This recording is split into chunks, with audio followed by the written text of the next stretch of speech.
Hi guys, so yeah, it's a good day to make chicken vegetable sauce. And yeah, so for this recipe we'll be using some bell peppers, which you earlier saw, green, red and yellow, and then some carrots, and that's some onions and garlic. And I have my sesame oil, my light soy sauce, and spring onions, and our chicken. I have a good feeling you're going to love this chicken vegetable sauce. So first of all, I go in with my cooking oil, and then I add the chicken, and then I just make sure they're stable in the pan, they're all seated properly. Then I go with some curry masala. I love to use curry masala because it has more flavors. So that's my ginger, some grated ginger, and then I'll just let it cook with the chicken. So this is the first time I'm opening the pan. It's like 5 minutes after, so all the juice from the chicken is popping out, and which is good. So it will just cook the chicken properly. Make sure the chicken is on low heat. Make sure your gas is on low heat so it doesn't burn. So this is, I think, about 5 to 10 minutes later. The juice has dried up, so I have my chicken cooked. As you can see, we have a little bit of oil in the pan. I won't be needing that for this recipe because I plan to use my sesame oil. So sesame oil contains soya beans. It's more flavorful, especially when you want to make sauce. It's good for sauce, it's good for rice. It's just very flavorful, and that's what I'll be using for this recipe. So I'll bring out my chicken from this pan and just drain out the oil.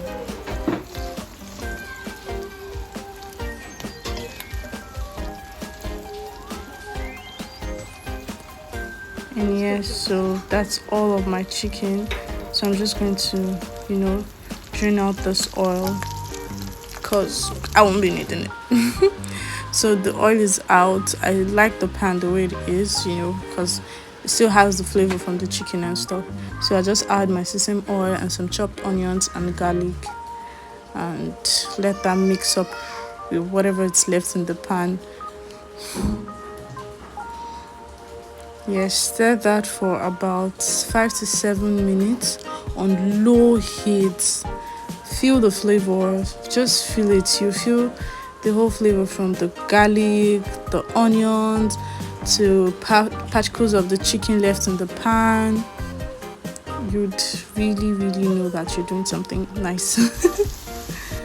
So then I go in with my carrots, diced carrots, and because I want this to also add some flavors, I want to use this flavor as the base for my sauce. So I'm going to fry these carrots with my onions and garlic for a while.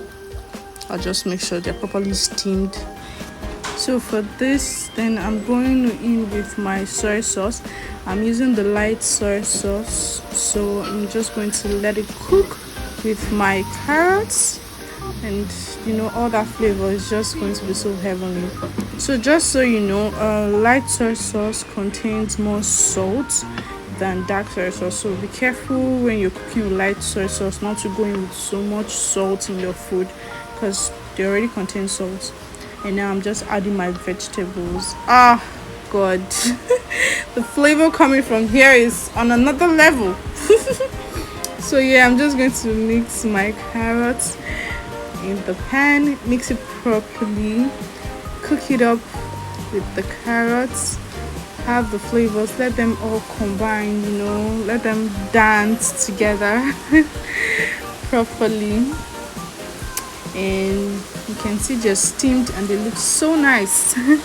And now I'll just go with my chicken, my chopped chicken. Sorry if you can hear noise from my background, it's raining here. I hope that's not a problem. So yeah, I just added a little bit of water to ease down the tension of everything in my pan already, and give more room for the soup.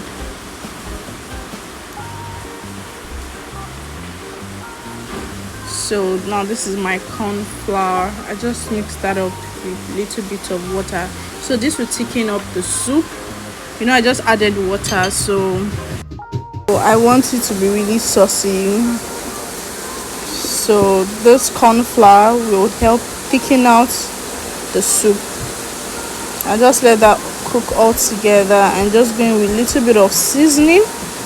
Like I said, I'm not going to be adding salt to this because the soy sauce already is enough and it contains enough salt for the soup right now.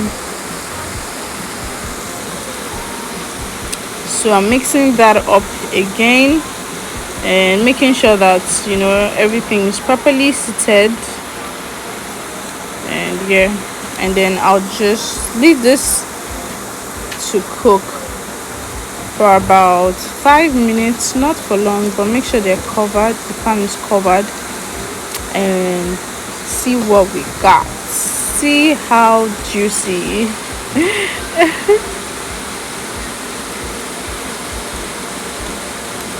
So now I'm going to have this is my last stir. Just stir it together. How thick the soup is. So yeah, this looks good. Trust me, you want to try to have this with your rice, spaghetti, So well, for me, while I was making this sauce, I was making rice alongside. Okay, and just for extra pepper, I'm just adding cayenne pepper. I like pepper. I like to feel the food spicy, so I just added a little bit of cayenne pepper, and this is ready to serve. Trust me, like, this is so ready. I'm turning off the heat. Yes, and I'm going to serve in a minute. So like I said, I was making white rice alongside already, so I'm ready to dine. I hope you enjoyed this recipe. Don't forget to add spring onions to the end. I'm adding spring onions to the end because I don't want it to cook so much with the soup. So, and yes, I'm serving because I can't wait to eat this. And so that's my rice, and you should try out this recipe and let me know what you think. But I know that you're going to totally love it. You're going to love it. It's so rich and very flavorful. So yes, I'm sorry, I hope you are able to hear me all through this because of the rain. It's a cold morning here and this goes perfectly well. Thank you for watching to the end. I love you guys. Bye.